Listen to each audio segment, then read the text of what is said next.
जीवन में ना 2 दिन बड़े इम्पोर्टेंट होते हैं। एक तो तब जब आप उसको स्कूल में भर्ती कराते हैं। अब वो तो जो ये 10th के बच्चे हैं उन्होंने आज से 13-14 साल पहले कर लिया, तो अब उनकी एजुकेशन भी कहीं पे हुई है।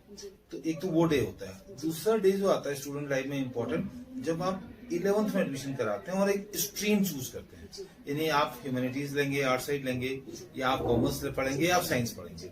तो पहली बात तो आपके बच्चे की जो स्ट्रीम चूज है, यानी किस डायरेक्शन में वो पढ़ेगा, उसके करियर के अकॉर्डिंग, उसकी चॉइस के अकॉर्डिंग, और उसका जो अपनी कैपेसिटी है, जो कैपेसिटी भी महत्वपूर्ण होती है। जैसे मैं आपको एक एक्सपीरियंस शेयर करता हूँ। जैसे हमारा एक बिटिया थी, उसको ना जब वो 10th में पढ़ती थी तब तक हमारे केवल साइंस साइड चलती थी। तो जब वो 10th में पढ़ती थी ना, उसको ना ये डर हो गया था कि मैं पास कैसे होंगी। उनकी मम्मी मेरे पास आती थी, मेरी बेटी कैसे पास होगी, ये उनका कहना था। तो हमने कहा कि नहीं, पास होगी, क्यों नहीं होगी, टेंशन मत लीजिए, उस पर मेहनत की। तो जब वो पास हुई ना, तो फिर हमने स्पेशली मैंने ना उस बैच के 2 बच्चों के लिए फिर हमने ह्यूमैनिटीज स्टार्ट किया, आर्ट साइड स्टार्ट किया। और मैं आपको बताऊं कि वो बिटिया इस स्कूल से जज बनने का सपना लेके निकली, जो कि 10th में शायद पास होने से भी जिसको डर लगता था मैं पास करूं, क्योंकि जैसे उससे मैथ्स, साइंस, ठीक है, फिजिक्स, केमिस्ट्री, मैथमेटिक्स, ये 3 विषय जब हट गए ना उससे बायो, और वो उसने भूगोल पढ़ा, उसने इतिहास पढ़ा, और हिस्ट्री पढ़ी, ज्योग्राफी पढ़ी, और आपका क्या कहते हैं पॉलिटिकल साइंस पढ़ा। तो जैसे ही वो विषय बदले ना, क्योंकि इंग्लिश उनको आती थी, तो विषय चेंज होते उसका आत्मविश्वास बढ़ने लगा। तो यानी कि जब वो 12th तक पहुंची तो वो उसने 12th टॉप भी किया, पता है हमारे स्कूल में। वो बच्चा जो 10th में ये सोचता था मैं पास कैसे होऊंगा, वो 12th में हमारे स्कूल की हाईएस्ट स्कोरर रही।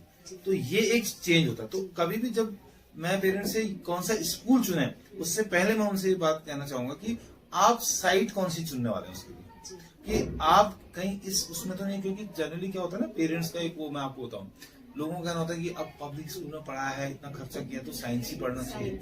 एक दिमाग में सेटअप है साइंस ही पढ़े। मेरे को कई पेरेंट्स ऐसी बात करते हैं, फिर एनीहाउ हम उनसे बात करके उनको कन्विंस करते हैं कि साइंस पढ़ना जरूरी नहीं है, बच्चे की पढ़ाई पूरी होना जरूरी है। कई बच्चे क्या है, साइंस पढ़ेंगे, साइंस पढ़ेंगे, साइंस पढ़ेंगे, उसके लिए स्कूल से यहाँ वहां भटकते हैं, जहां साइंस में एडमिशन मिला वहां उन्होंने कराया, और उसके बाद क्या होता है, उसके बाद उस बच्चे के साथ जो सबसे गलत बात होती है कि अब उसको लगातार 3-3, 4-4 ट्यूशन जाने हैं, ठीक है। उसके बाद आपको शहर का माहौल पता है, तो वो जिस जगह पे होता है ना, उससे बहुत पीछे चले जाता है। और कई बच्चे फिर ओपन बोर्ड की शरण में जाते हैं, एनआईओएस से फिर पढ़ाई पूरी करते हैं। तो वो बच्चे, और कॉलेज में जाके फिर उसको साइंस मिलनी नहीं है, क्योंकि उतनी परसेंटेज तो वो लाएगा नहीं। पढ़ना उसने 12th के बाद फिर आर्ट्स ही है, या उसने प्राइवेट ही पढ़ना है। तो जब वहां पे उसके साथ वो कंडीशन आ सकती है, तो अगर आप उसे यहाँ पे ह्यूमैनिटीज या कॉमर्स की ओर मूव करेंगे, और जरूरी नहीं है, हमारे पास ऐसे बच्चों के एग्जाम्पल भी हैं। हमारी एक बिटिया है श्रद्धा रावत, वो नियरेस्ट हमारे स्कूल है, वहां से 11th में केवल यहाँ आर्ट्स पढ़ने हैं, ह्यूमैनिटीज, ठीक है। और उसने अपनी स्ट्रीम को टॉप किया, ठीक है, आर्ट्स में वो टॉपर रही, ठीक है। और अभी वो डीयू से पढ़ाई कर रही है। और वो जब उसने 10th दूसरा स्कूल छोड़ के वो आई थी, वो भी 12th तक है, लेकिन वहां पे आर्ट्स नहीं थी। तो जब वो वहां से छोड़ के आई थी, तो वो इरादे से आई थी कि मेरे को इससे कुछ बनना है, और वो हमारे स्कूल में इसलिए आई थी कि मेरे को यहाँ की ह्यूमैनिटीज पढ़नी है। तो ऐसा जरूरी नहीं कि जिसकी परसेंटेज कम हो वो आर्ट्स लेगा, ठीक है, जिसकी बहुत ज्यादा हो, ये चॉइस का मैटर है। आपके बच्चे को सिविल सर्विसेज करनी है, अगर उसे डॉक्टर नहीं बनना है, उसको इंजीनियर नहीं बनना है, उसको ऐसा टेक्निकल कोई चीज नहीं करनी है, तो आपको क्या करना है कि आपने उसको दूसरी स्ट्रीम की ओर लेके चलिए।